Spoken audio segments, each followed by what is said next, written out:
Okay guys, another delivery from Lazada.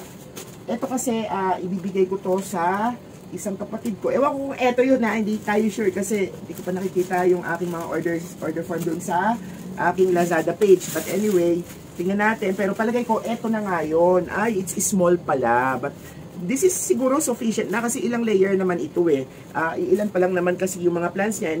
Actually, pang stage lang naman ito. Yan. Teka ha, baba natin yung camera. Yan. Para makita natin siya. So may mga free siya dito na parang hanger. Ganyan. So, pero ito talagang sa loob, ang in-order ko. Tingnan natin ha. Bakit kaya siya may mga sticker na gano'n no?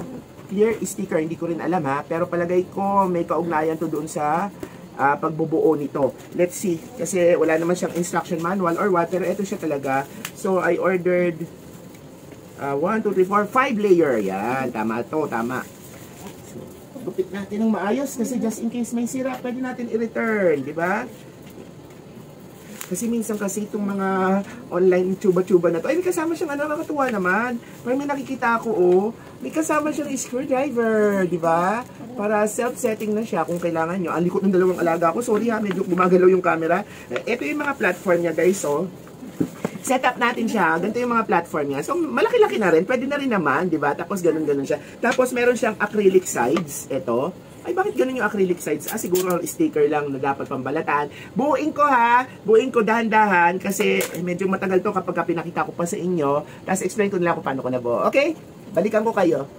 Okay guys, very easy lang naman pala. So, i-insert mo muna yung mga screw doon. Tapos dito sa kahoy na to, may mga butas na siya eh. So, i-screw mo siya ng provided naman ng screwdriver. So, ang dali lang. So, ang kalalabasan niya parang gano'n. Tapos, i-screw mo lang lahat ng kahoy, then okay na. Balikan ko kayo ulit ha. Okay guys, finished product. So, ito siya. Yan. I will use this para mag-stage ng mga plants. Actually, etong isang ito, gift ko to.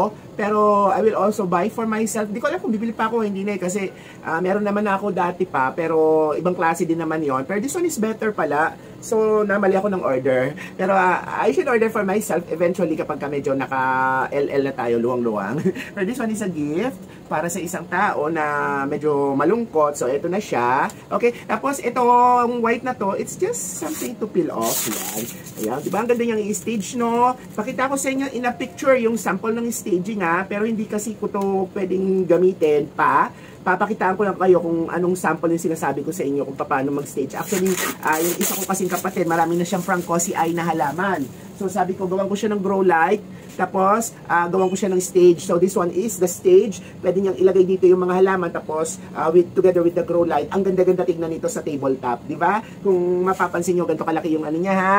So, ito tingnan natin, ha? Yung sizes niya para, just in case naman na gusto nyo rin bumili or something. Ay, kumakanta si Ivy. But anyway, 6cm ata to. So, 6cm yung bawat isa, 6cm. Sorry yung tape measure ng Lola, medyo kasing tanda niya na. Matanda pa sa inyo to. So, 6cm. Tapos, ang haba niya is, so, nasa 30cm. 30cm. Ang height niya is,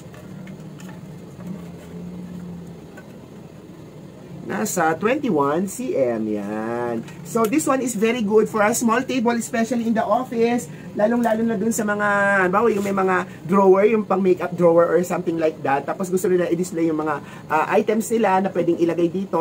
Pwede na dito lagyan ng mga makeup, jewelries, etc. Pero in my case, ang i-display namin dito is yung plant. I-stage namin dito yung mga plants. Okay, balikan ko kayo. Or just continue watching and then makita ninyo kung paano ginawa ko. And if you like this kind of video, please do like, share, subscribe to your Lola's channel, and hit that notification button just in case gusto nyo pang makakita ng mga items na ganito na pwede ninyong magamit, pwedeng business, pwedeng sa kwarto, pwede sa lahat, di ba? At bigyan ko kayo ng update just in case na maibigay ko na to sa kanya. And kung kayo ay nasa ibang platform, it's still your Lola with an H, L-O-L-A-H, Bong Lim here saying sana ma-enjoy niya to. Okay, maraming salamat. Okay guys, look oh, tingnan nyo. Ang ganda-ganda tignan ng halaman kapag nakalagay sa stage na katulad niyan, di ba? So sana matuwa yung aking ate na isa. Ibibigay ko sa kanya to eh. So ito yung mga ibang halaman na pinamili niya. Ako muna yung caretaker niya. At ilalagay ko sila sa ganyan. Bibigyan ko rin siya ng grow light para magawa niya itong mapalaki anywhere inside the house. Kahit na walang ilaw, as long as mayroon siyang saksakan ng kuryente, pwede na. Di ba? Ang ganda tignan, no? Tapos may ganong table ka, tapos may drawer ka. Di ba? Ang ganda-ganda. Oh. So may enjoy talaga ito ng tao kapag ka, bawa, may mga nagdi-display din siya ng mga, alam mo ba, nakikita ko nilalagyan ito ng mga anime item eh. But anyway, this time, ang nilagay namin is yung Francosi Eye na plant ng ate ko. Okay, maraming salamat.